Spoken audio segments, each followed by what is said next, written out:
Hello friends, இன்றைக்கி நம்ம வந்து ஒரு சில செடியெல்லாம் பார்க்க போகிறோம். ஃபஸ்ட்டு நம்ம பார்க்க போகிற செடி என்ன அப்படின்னா எருக்கஞ்செடி. இந்த எருக்கஞ்செடி வந்து நீங்கள் நிறையா படத்தில் பார்த்துருக்கலாம். அதில் முக்கியமாக சொல்லணும் அப்படின்னா களவாணி படத்தில் வந்து ஓவியா வந்து இந்த மொட்டை வந்து உடச்சி காட்டுவாங்க, ஃபாஸா ஃபெயிலா அப்படின்னு. நாங்களுமே சின்ன வயசில் வந்துட்டு இதெல்லாம் விளையாண்டுருக்கோம், பாஸா ஃபெயிலான்னு பார்த்துருக்கோம். அதில் வந்துட்டு பாஸ் ஃபெயிலை தாண்டி இந்த மொட்டை உடைக்கிறதுல அவ்வளோ ஒரு சந்தோஷம். சவுண்டு வருது பார்த்திங்களா, ஜாலியாக இருக்கும் இதை உடைக்கிறதுல. அவ்வளோதான், இதெல்லாம் ஆல்ரெடி விரிஞ்சிருக்கனால உடைக்க முடியலை. இப்போ வந்துட்டு மழையும் வெயிலும் மாறி மாறி இருக்கிறனால அந்த இலையெல்லாம் ரொம்பவே உதிர்ந்துருக்கு. இலையே கம்மியாக இருக்கனால பூவும் ரொம்ப கம்மியாக இருக்குது. இது எல்லாம் விரிஞ்சிருக்கனால எதையும் உடைக்க முடியலை. ஏதோ கொஞ்சம் நம்மளால் முடிஞ்சதை கொஞ்சம் உடைச்சிருக்கோம்.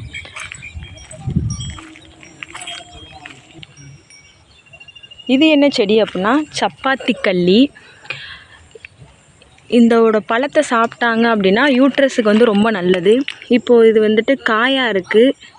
இது பழுத்ததுக்கப்புறம் இது மேலே இருக்க அந்த முள்ளெல்லாம் எடுத்துகிட்டு சாப்பிடலாம். ரொம்பவே வந்து நல்லது யூட்ரஸுக்கு.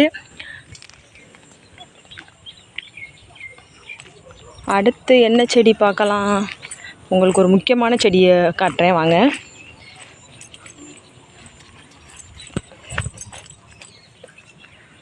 பார்த்திங்களா, இதெல்லாம் என்னன்னு யாருக்குன்னு தெரியுமா? இதுதான் இலந்த பழம். இந்த இலந்த வடைன்னு சின்ன வயசுலாம் சாப்பிடுவோம்ல, 90s கிட்ஸோட ஃபேவரட். அந்த பழம் காய்ச்சிருக்கு. இப்போ எல்லாம் செங்காயாக இருக்குது, இன்னும் எதுவுமே பழுக்கலை. பழுத்ததுக்கப்புறம் நான் வந்து பறிக்க மாட்டேன், அரைச்சி பறிச்சிடுவாங்க அதுக்குள்ளே. நிறையா இருக்குது, ஆனால் எல்லாம் ரொம்ப எட்டியாக இருக்கே. கொத்து கொத்தாக காய்ச்சிருக்கு. மேலே பழம் இருக்குது, ஆனால் பறிக்க முடியாது. ஏதோ 2 செங்காய் மட்டும் ஆசைக்கு பறித்து நான் சாப்பிட்டுக்கிறேன். நான் சாப்பிட்டேன், நீங்கள் எல்லோரும் சாப்பிட்ட மாதிரி. என்னோடய லக்கு 3 பழம் இருந்துச்சு. இதை இப்போ நான் சாப்பிட போகிறேன். இப்போ அடுத்த செடியை பார்க்க போவோம். அந்த எருக்கஞ்செடியை பார்க்கும் போதே எனக்கு ஒரு பாட்டு ஞாபகம் வந்துச்சு. இந்த இலந்த பழ மரத்தை பார்த்தோன்னே எனக்கு ஒரு பாட்டு ஞாபகம் வந்துச்சு.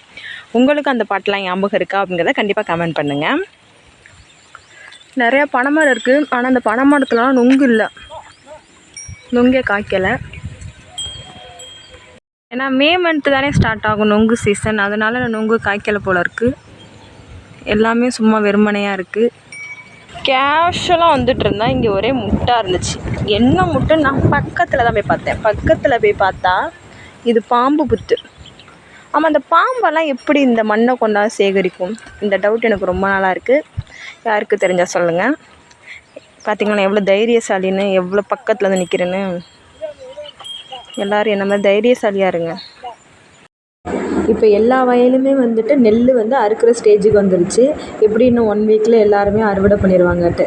இங்கிட்டு கிழக்காலேருந்து தெற்கால வரைக்கும், கண்ணுக்கெட்டுற தூரம் வரைக்கும் நம்ம வயதான்ப்பா அப்படின்னு சொல்ல ஆசை தான். அதெல்லாம் எதுவுமே இல்லை. April fool.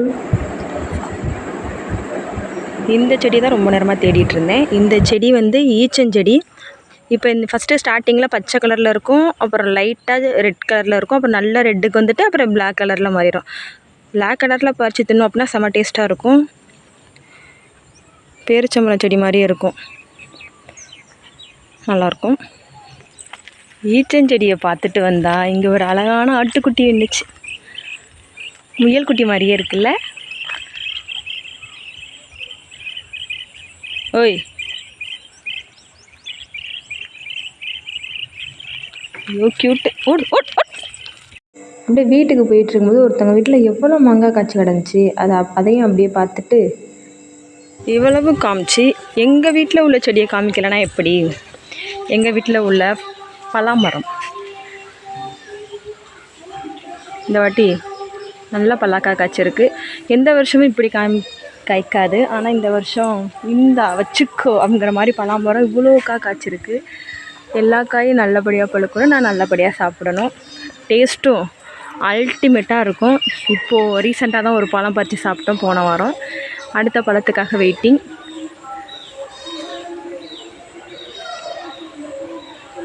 அவ்வளோதான், இதோட என்னோடய வீடியோவை எண்ட் பண்ணிக்கிறேன். தேங்க்யூ, பாய். சப்ஸ்கிரைப் பண்ணிக்கோங்க. கடைசியாக மல்லிகைப்பூ செடி, இது வச்சும் பல வருஷம் ஆச்சு. ஆனால் எனக்கு பூக்கவே இல்லை. சீக்கிரமே பூக்கும்னு எதிர்பார்த்துக்கிட்டே இருக்கும். எல்லோரும் பூக்கணும் ப்ரே பண்ணிக்கோங்க. என் வீடியோ பிடிச்சிருந்தா லைக் பண்ணிக்கோங்க. தேங்க்யூ.